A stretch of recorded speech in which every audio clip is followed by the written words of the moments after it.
আল্লাহ বলেন একটা সময় আল্লাহ তার নাফরমান বান্দা আল্লাহর পথে আসুক, এটা আল্লাহ চায় না।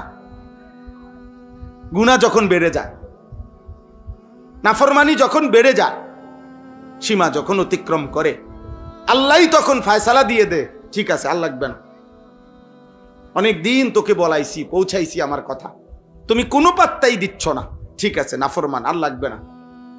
ওয়াকিলা কুদু মাআল কাঈদিন, আল্লাহর পক্ষ থেকে বলা হয়, হে নাফরমান, হে বেঈমান, আমার যেই সমস্ত বান্দা আমার ইবাদত থেকে বসে আছে, আমার ইবাদত বাদ দিয়ে বসে আছে, যা তুমি নাফরমানো, ওদের সাথেই বসে থাকো, যাও, লাগবেন। আর উঠতো না সাদওয়ানে, জামাত হয়ে যাক, তুমি বনে খাও, তোমার মতো বেড়াইত না আমার স্মরণ লাগতো রাজা, বনে তো খাইতে আসছো দুনিয়ায়, খাও, বন খাও, বন খাও, চা খাও, বিড়ি খাও, দেখো আর কিছু আসেনি দোকানে, বিস্কুট মিস্কুট আসেনি, লও, খাও। তুমি মোবাইলেই টিফো, তোমার মতো হাইওয়ান আমার ঘরে আসতে হবে না, বাতে তো খাওয়া দরকার তোমার, আমি খাওয়াবো।